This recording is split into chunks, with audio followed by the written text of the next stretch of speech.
Hi, I'm Kelly Booth. I'm here visiting Karen Burniston, and yesterday we went shopping and I found some pattern paper that I just fell in love with. So I decided to make a card and try a video. So let's get started.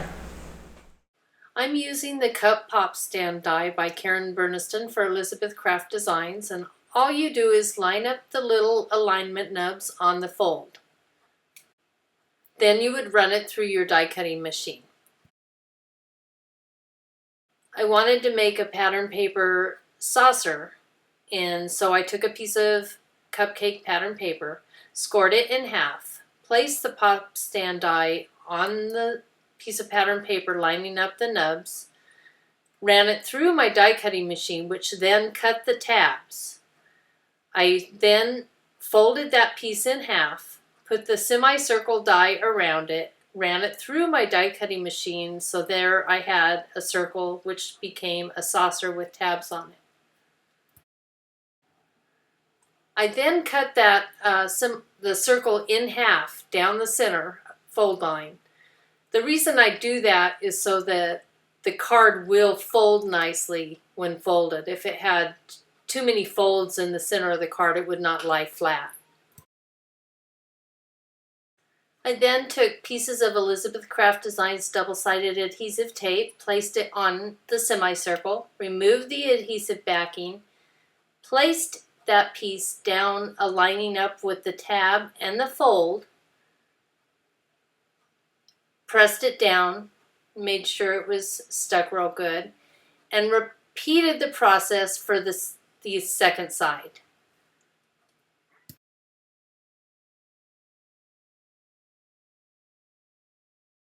I then add double-sided adhesive pieces to the front of the front side and the back of the back side of each tab.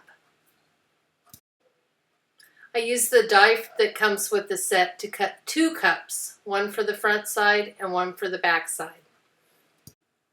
Remove the adhesive backing, place 1 cup on the front of the front tab, do the same with the back, and place it on the back tab. I use some of the matching pattern paper to cut the steam from the die that comes with the set. Place a little liquid adhesive on the end of it and place it inside the front cup. Basically, these 2 cups need to come together. My favorite way of doing it is to put a little glue inside the handle, press it until it's secure, and put a little bit on the opposite corner.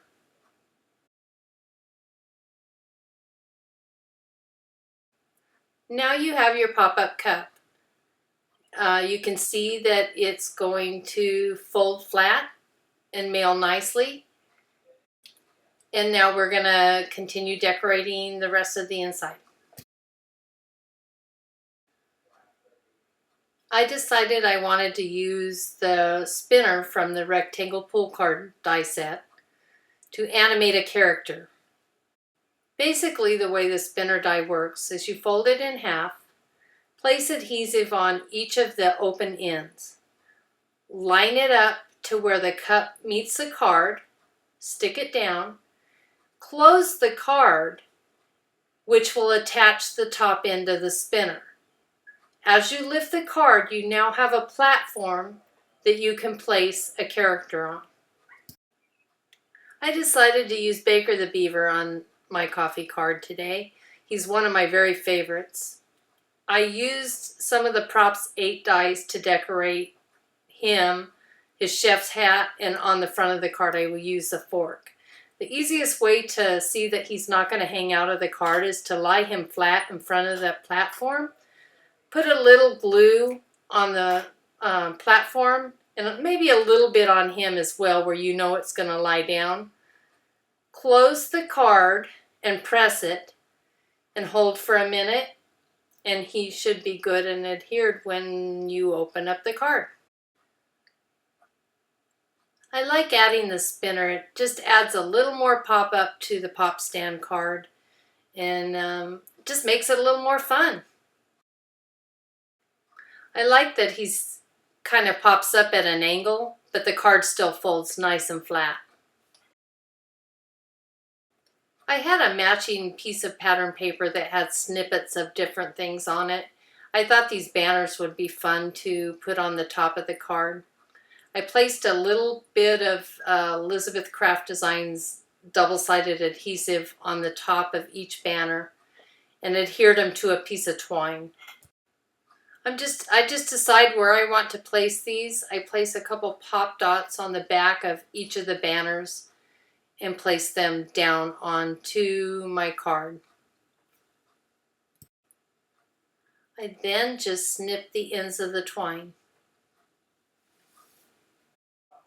There were little bows on this pattern paper that almost looked identical to the little bow in Props 2. So I decided to cut 5 of them and put one on each of the banners. To finish off the sentiment part of the card, in the bottom of the card, I cut another snippet from the pattern paper, cut an oval from the landscape accordion oval, and then I used some selective inking with 2 different clear stamp sets, so it would say Happy Cake and Coffee Day. And then to finish off the inside of the card, I went back to Props 8, cut a little fork from silver shimmer sheets, and adhered it to the right side of my sentiment. And just like that, the inside of my card is done and I have a fun greeting. I cut some pattern paper just slightly smaller than the front of my card. I wanted to make sure it would cover the hole that was cut into the card front. I need to add adhesive to the card front on either side of the hole. I don't want to add it to the paper and then add it to the card front, as there will be adhesive that will be sticky through the hole. Now I can add adhesive to the other 3 sides of the pattern paper. Place it, or peel back the backing and place it evenly onto the card front. Repeat that same process with your pattern paper for the back of the card. I cut another snippet from the pattern paper and cut it out, inked it a little bit. Cut 2 more decorator ovals, placed adhesive on the back of them, and placed them on the front of my card.